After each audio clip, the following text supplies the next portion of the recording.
Yep. All right, let's get to a doctor that can answer our flexual frustrations as we welcome on good friend of the show, Denny Carter. Dr. Carter, I have a friend. His name's Art Vanderlei. He's a latex salesman. You may have used some of his products in your personal life. Sure. And anyway, he's also an importer-exporter. Anyway, Art Vanderlei, he has a brother named Devon Vele. This is a very strange situation I found myself in, where Art Vanderlei was asking me whether he should start his brother Devon Vele against the Bucs this week. Look, Devon Vele, 8 of 8 targets last week, caught 8 of 8 targets, 92 yards and a touchdown. This was after I went on the Roto World Football Show and said, you can't play this guy. Stop with the Vele stuff. And then he called me out by name after the game. I'm kidding, but seriously, he could have. You got flexual frustrations. Our Dr. Denny Carter has the answer. Hello, Denny. Denny. Hey guys, yeah, look, Vele let me down. I can't get on the same page with Art Vanderlei or Devon Vele. Both of them are just beyond my comprehension at the moment. That's okay. Right. Let's run it back. Doctor. Yeah, it's okay. The Vele's let down a lot of people. You don't have to worry about that. You're not alone there. Dr. Carter, I want to talk to you about love in a group setting of men. I speak, of course, of Jordan Love and his group of wide receivers, which features Jayden Reed, who now is in this big group of men of Christian Watson and Dontavian Wicks and Romeo Doubs and Matthew Golden if he's still alive. Can we start Jayden Reed in our flex in his second game back?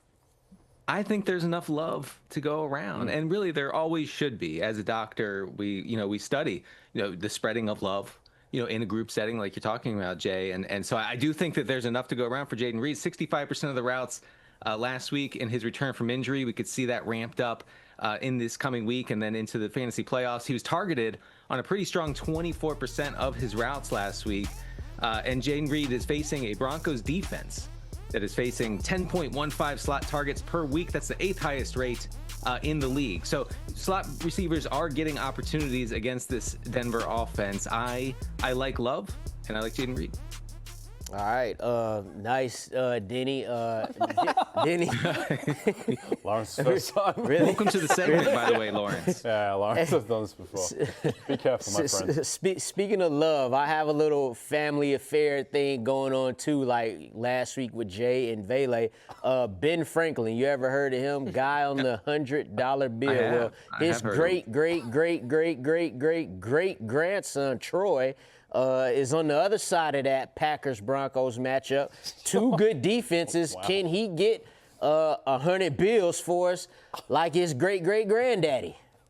Yeah, look, that's the analytics of DNA, I guess. We've looked into that. I've looked into that as a doctor, and I think that you're right. I think you're onto something, actually, Lawrence. But yeah, against Green Bay, here's the reason. And Troy Franklin has lost his role to Pat Bryant over the past 2 weeks, but Pat Bryant unfortunately suffered a hamstring injury on Thursday during practice.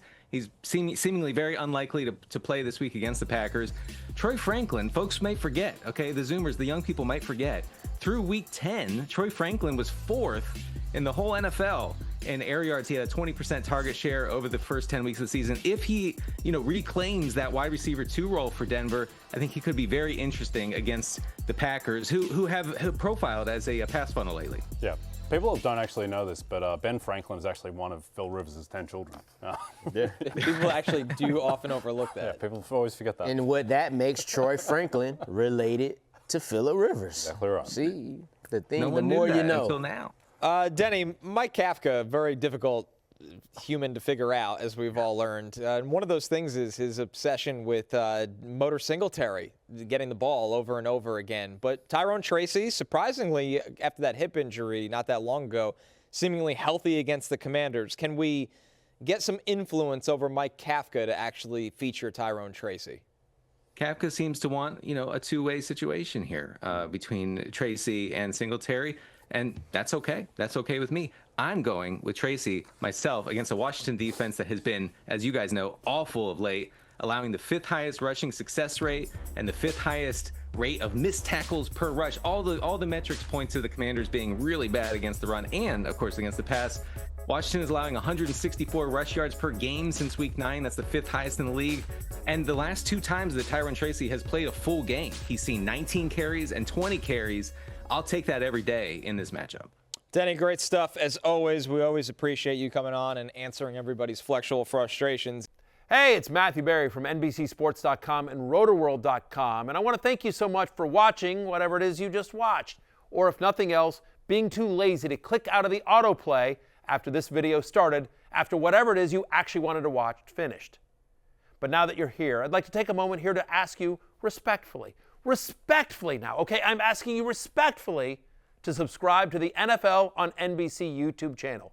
You'll get the latest RotoWorld fantasy news headlines, all sorts of great shows, including my own Fantasy Football Happy Hour. So go subscribe now. Again, I'm asking respectfully.